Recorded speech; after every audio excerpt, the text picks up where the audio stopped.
I have a question from a commenter whose parents are asking her to give her very exact details. Hi, my name is Dr. Natalie Jones. I'm a licensed therapist. And this commenter wrote, I don't know what this is called, but can you please talk about this? I've dealt with a lot of mental and emotional trauma / abuse from my parents. And when I interact with them, they ask me to pinpoint what they did wrong over the course of my upbringing on the spot. And I can't, which makes it seem like I am a liar to them. It's almost like my mind is running a blank, even though I know that what happened for a fact. Okay, thanks so much for asking this. So what your parents are doing is they are attempting to score keep in an argument. They're wanting you to, you need to, we're having a debate and you need to back it up with exact facts. Like, when Dr. Jones goes on TikTok and I point something, people are like, give me the data, Dr. Jones, give me the data. And so they want that. They want you to pinpoint and name off every single fact right then and there on the spot. Because if you can't do it, then it wasn't true. Never mind the fact that while you're engaging in the argument with them, even that can be traumatic to you. And so what people tend to do is they tend to become hostile and they ratchet up in an argument. And when they ratchet up in an argument, they become very authoritarian, argumentative. You need to do this, you need to do that, and you need to do this. And so they become very demanding and condescending right then and there on the spot. And what they're doing when they become hostile, they're not really open to listening. They just want to hear what you can come up with so that they could rationalize or dismiss it right away. And so what's happening is you're not actually being heard. You're not actually engaging in something, a conversation that's productive with them. You're engaging in something that's counterproductive. You're engaging in something that continues to traumatize you, because it sounds like, for me, which it makes sense, you may have a problem with their anger and their animosity. And that happens when people tend to infantilize you, dismiss you, and emotionally abuse you, like you said, or verbally abuse you as well.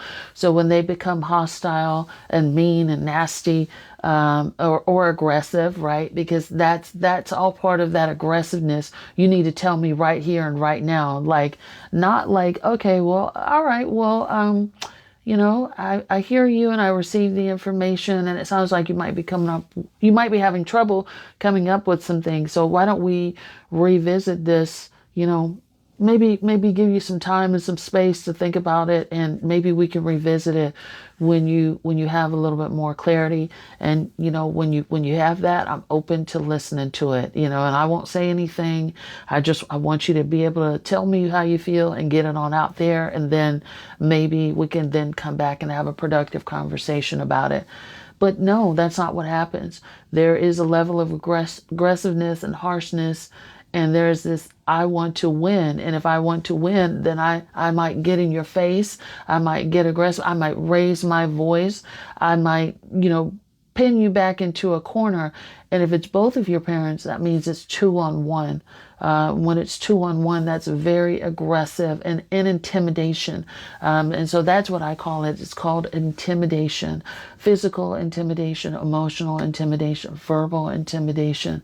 And so that's what that tactic is called. And when people are intimidating you, that often frightens you. And that gives your nervous system a jolt, and so that your mind can go blank.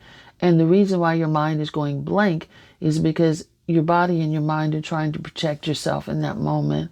It's scared, and it's doing what rabbits do. What do rabbits do? They freeze, right? And so it's scared, and it's going back to the default to de-escalate the situation right then and there on the spot, because you're fearful and you're intimidated, and there's no winning in this conversation, right? And it's not productive. And in fact, there's two on one, which means they may be even more aggressive and intimidating because they're feeding off of each other's energy, right? And it becomes like a dog mauling almost, right? If you see dogs like maul, when there's like one dog versus like a pack of dogs on somebody, they just, kind of like that.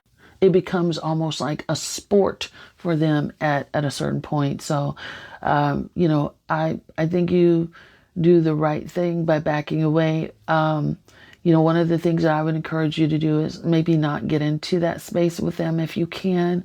If you can avoid it, they're not in a space to receive that. They are approaching an argument to win, not to listen, not to understand.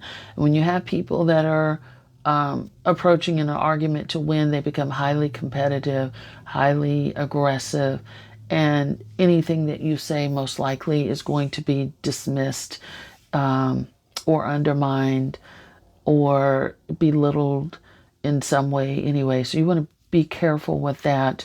And you can always say, you know what, it's not worth me getting into it with them. So, you may want to make some decisions about your parents, but your mind and your body is attempting to protect you by, causing you to freeze, not remember, and all those types of things. Those are trauma responses. So I hope that helps you in some way. Thanks so much for asking this question. And if anybody out there likes what they hear, be sure to subscribe to my podcast and my newsletter. Both are linked in my bio. We've got some very excellent things coming up soon, and you want to make sure you're in the know. Take care.